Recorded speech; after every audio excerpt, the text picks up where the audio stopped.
Hey guys, this is Comic Uno, and today I'm doing a review for Ultimate Comics Wolverine issue 4, and this is the last issue for this miniseries for Ultimate Comics Wolverine. And before I start talking about this issue, just have a couple updates before I start reviewing, and that is I have 3 reviews on DarkAvengerINC that I usually do on Comic Uno, which are Scarlet Spider issue 17, Fantastic Four issue 8, and The Bounce issue 1. So if you want to go check out those reviews, just go on DarkAvengerINC and check that out. In the description below, there'll be a link for DarkAvengerINC, so you go check that out. And also another update I have is that my Geeky Awards nominations are going on right now. So if you have any favorite YouTubers that you want to have recognition, just definitely go on that video and nominate your favorite YouTubers, and more explanation on that video. So I'll have that annotated in all my reviews and topic video this week. That way you can definitely go nominate, and don't forget to nominate. So go check that out in the description below. There'll be a link for that, and it'll be annotated everywhere. So definitely go check that out and nominate your favorite YouTubers. But let's talk about Wolverine, Ultimate Comics Wolverine issue 4. Let's talk about the cover. So the cover is pretty cool. It's like a painted style. I like it. I think it's the same type of Ultimate Comics covers we've been getting. This painted style that I have been enjoying, and we get to see Jimmy Hudson in the shadow of Wolverine because it is his son. So I liked it. I liked the cover. I don't know if I was totally excited about it. This issue in general is in the bottom of my pile this week. But I think it's just because a lot of other great comics came out this week, and I felt like this has just been a solid miniseries. You know, something dig deeper in Jimmy Hudson's character, but nothing you really need to read for the Ultimate Universe that is shocking. But let's talk about this issue. Made it shocking. Let's see. So in this issue, we get to see a little bit of a banter between Quicksilver and Jimmy. A little bit of that banter, and then we learn a little bit more about Jimmy Hudson's mom.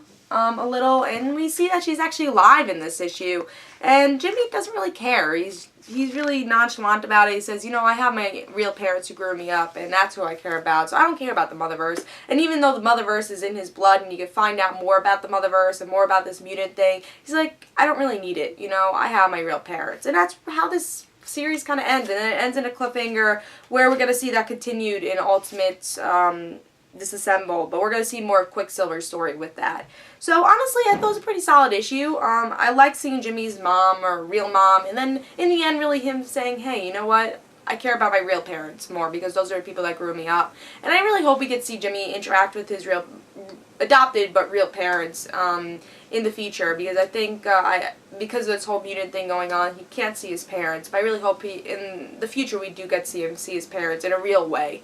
And I think maybe we will in the future, because it will be alluded, I think, in Ultimate Comics X-Men stuff to come. I really enjoyed this miniseries as a whole. I thought it was pretty enjoyable, especially if you like Jimmy Hudson. I've read Jimmy Hudson's origin story. I've been reading Jimmy Hudson since his first appearance, so I definitely seen a lot of Jimmy Hudson. It was an enjoyable miniseries, I think, if you're a Jimmy Hudson fan. I don't think it's the best Ultimate Comics miniseries in the world, but I think if you want to see more Wolverine, more of that, and then Jimmy Hudson even say, hey, I'm Wolverine now, and take his father's place, kinda, I think it's enjoyable. I thought it was just a very solid miniseries, and I think if you pick this up in trade, I'm sure, hopefully it does come out in trade. I know it's only 4 issues, but I think it will come out in trade. But I think it's an interesting thing to pick up and trade, and see if you like this whole story. If you've been reading Ultimate Comics X-Men, it's also a very good crossover type of thing if you want more from that. But I thought it was interesting. I know the ending was kind of, you know, nothing kind of happened with the Motherverse. Like, you've been chasing the Motherverse this whole time, and nothing really happened with it. But I think that's my only big complaint, and I think that is kind of a big complaint, is that you're chasing this whole entire project and nothing really happened with it. But I think the reason that happened is because we're going to see more of it in the future X-Men, or, you know, Ultimates, or wherever we're going to see it. I think we will see more of it. I don't think it was the ending. I think it was just an introduction for this Motherverse thing, and maybe this whole big plan for the Motherverse, and Jimmy as a whole. So, again, I thought it was a solid issue. I think you should pick it up if you like this character. If you don't, I think it's definitely a missable miniseries, but it's a solid miniseries. It's nothing great, but it's nothing bad either. I think it was a pretty solid series, and a solid issue also. So I say do pick it up. This is Comic Uno. Hope you guys enjoyed, guys. Don't forget to follow me on Twitter for Comic Uno and the right situations. And I say pick this up. I give it 4 stars. Bye, guys, and I'll see you guys later. Bye.